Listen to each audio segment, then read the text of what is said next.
Okay, so the last little section is all about marketing research firms. And for to start with, the book kind of presents this like dichotomy between external marketing research and external marketing research. So do make sure you know the difference. Basically, internal marketing research is marketing research within your own company.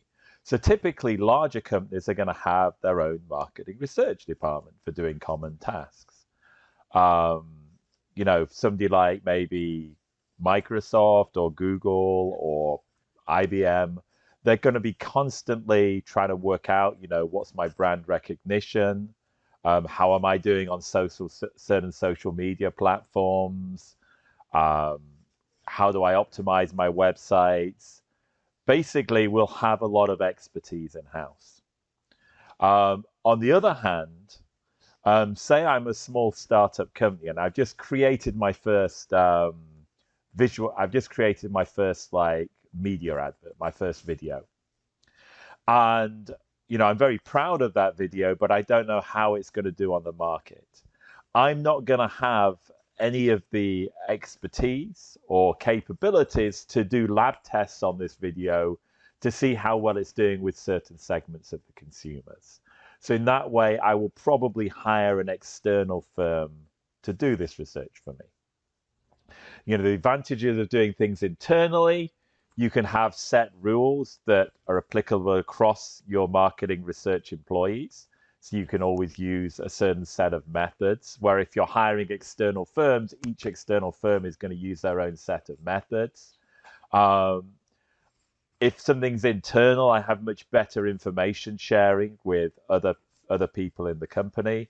So maybe product development, if it's within the same company, I can share the databases, but I'm not sure about giving an external firm access to all of my data. I'll just kind of send it to them piecemeal.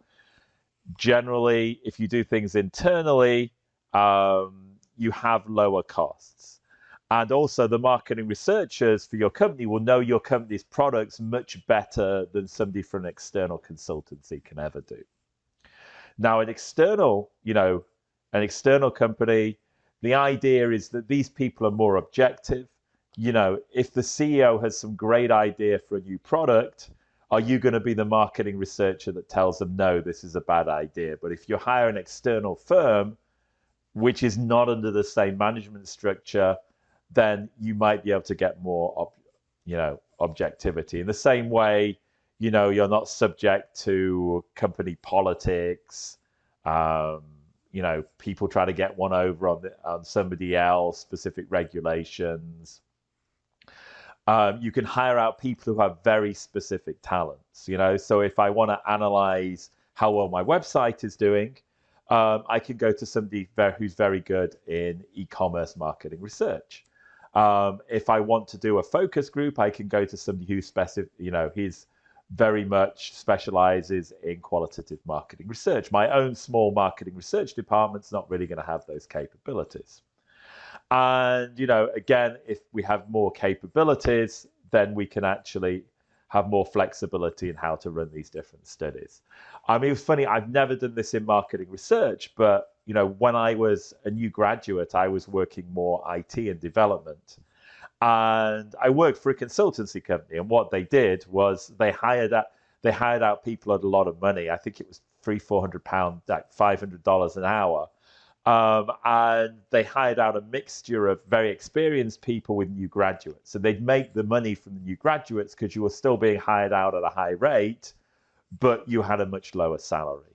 So external marketing research is obviously going to be more expensive than doing things in-house, but it's a lot more flexible. An internal marketing research person, you've got to pay them all the time, even when they don't have any work. So sometimes external marketing research gives you a bit more flexibility.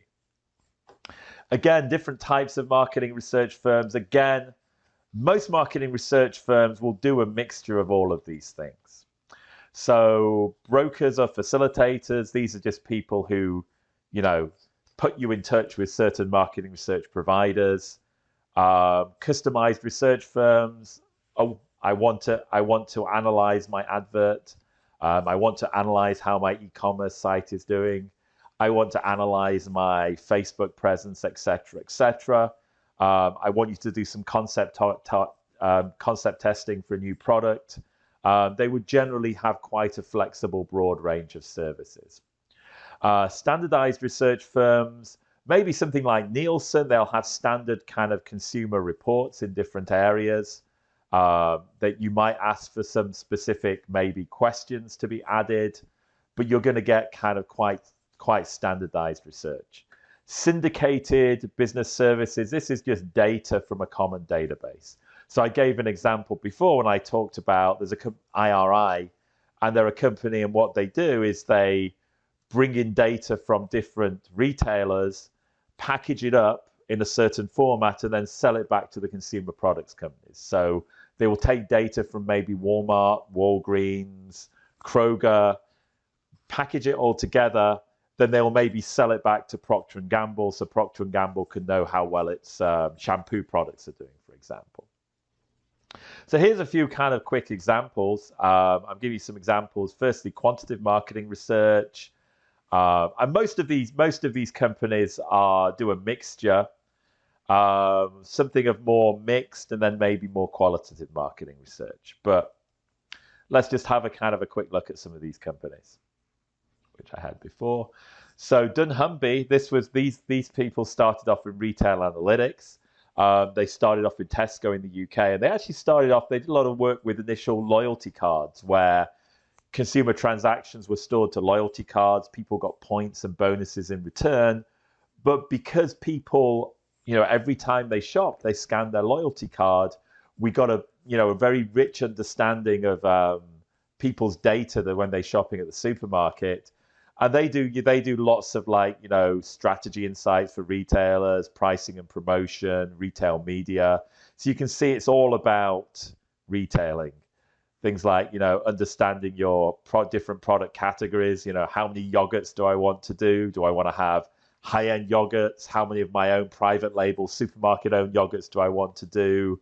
So dunnhumby are very much, I think they're going to be predominantly quantitative, dealing in large amounts of data, and predominantly retailing. System 1, now this comes from Brain Juice, so this was more of the mixed methods marketing research. And basically, they do just a wide range of marketing research services. So you have an idea for a new product, they will test it for it with consumers. You have a new advert, they will test it for you. Here we go. So we would have play the advert to consumers. A little bit, I talked about the sentiment analysis. We'll actually have some sort of maybe biometrics and look at people's emotional response. We'll look at metrics like brand recognition. We'll look at how people feel about the advert. So that's just one example. They'll also have, certain set advertising campaigns. So here's an advertising campaign, analyzing the different adverts for the Super Bowl. So these are mainly kind of advertising focused and branding focused, but just a general kind of marketing research company. And this is my example for qualitative, but they do a lot of quantitative as well. A lot of ethnography, understanding maybe, user interface design for e-commerce sites, looking at online communities. For example, you're into a certain brand. Harley Davidson is known for having a good online community, interacting people within that community to understand more about the state of the product. So again, they're going to do all types of marketing research, but they have a specific emphasis on qualitative marketing research. Okay, so we talked about marketing research. Now, what happens when things go wrong? There's a little section at the end, which I think is quite an interesting section, on marketing research and ethics. So, I mean, this is kind of pretty much self-explanatory, but I'll give examples for a few of these things. So if you are, I'll try to make this a little bit bigger. Here we go. So if I'm a marketing research provider, padding expenses, okay, I charge for lunch, dinner, and travel that was not carried out, fraudulent receipts, unnecessary services. You know, I tell you, you need some really expensive advanced analytics software, but anything you need, you can actually, you know, you're a small company, you could probably do with Microsoft Excel. Also, when I put have a team with several experienced personnel and several graduates, charge all out at like $500 an hour. But yeah, that's actually standard practice. Not maintaining client confidentiality. Maybe I have like someone big. I have Kim Kardashian, Selena Gomez as a client for my platform. And I promise confidentiality, but I use those people in advertising. And selling branded black box methodology. Black box means that, you know, you may be making predictions as to who's going to buy each product, but we don't include any information beyond that. It's like, yes, this person we need to sell to, no, this person we don't need to sell to. But I would say that's a balance because, you know, I don't want the full statistical details of the technique, but I maybe want to know, you know, how accurate this is. How do I use it to respond to promotions, respond to sales? So the level of detail can be quite important. Okay, research below professional standards. We use the wrong research methodology. Maybe I assume you remember stats too, but assume I try to do regression, but my dependent variable is category, and I run standard linear regression. That would be wrong.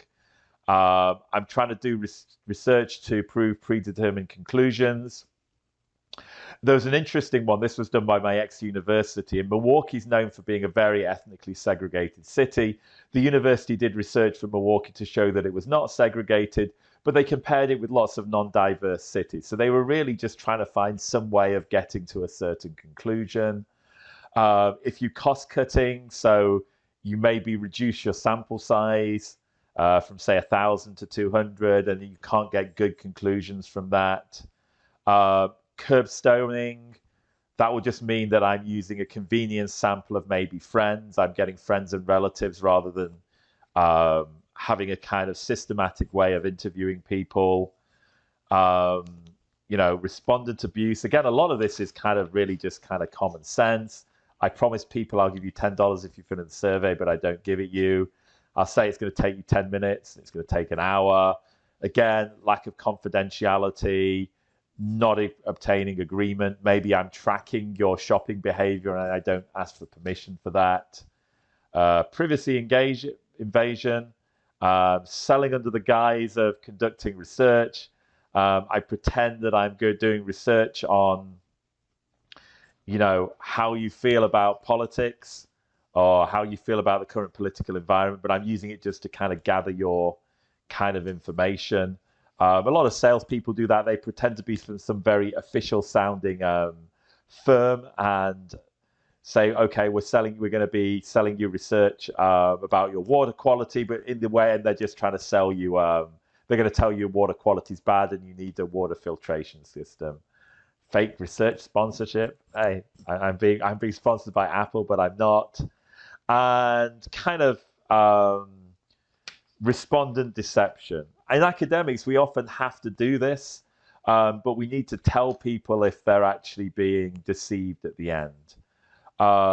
We might want to understand how people deal with stressful situations. So we give people some hard questions about, you know, would you prioritize your parents or your kids if you're short of money and things like that.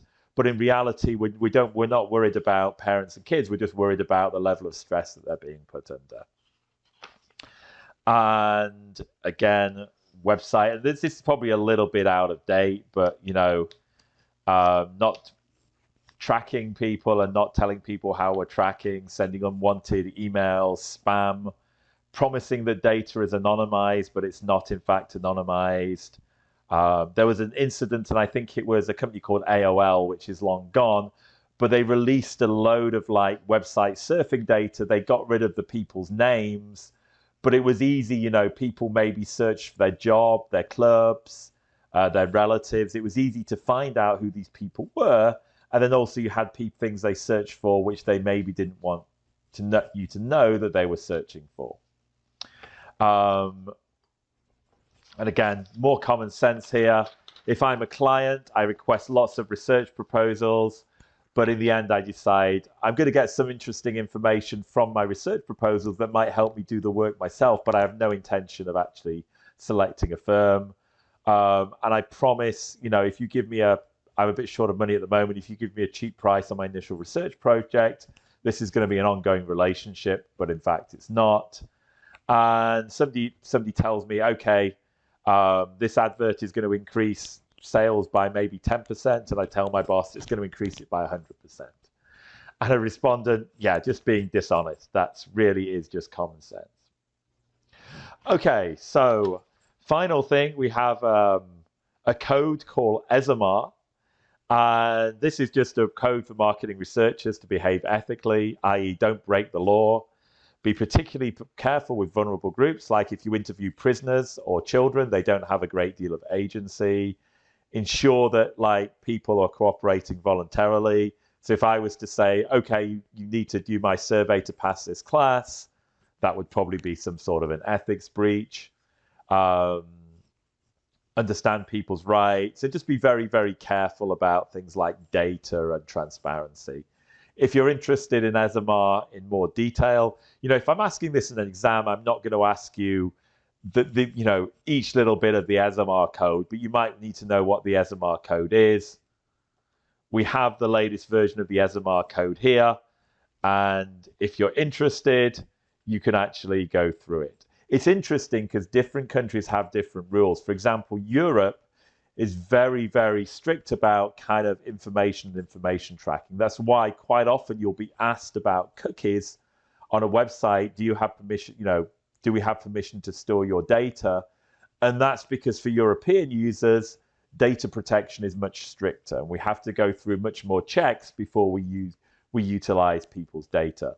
And in fact, in my area, kind of data analytics and data mining, it's a lot hard to do this in Europe because some of those kind of things that we do in the US are actually quite restricted in Europe. Okay, so that's it. We just kind of went through, we talked about marketing research firms. Again, the book likes to categorize, but I gave you some examples of interesting firms that I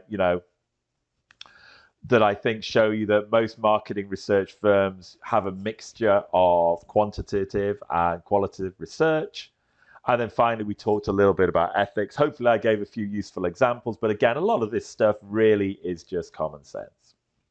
Okay, and that's the last part of the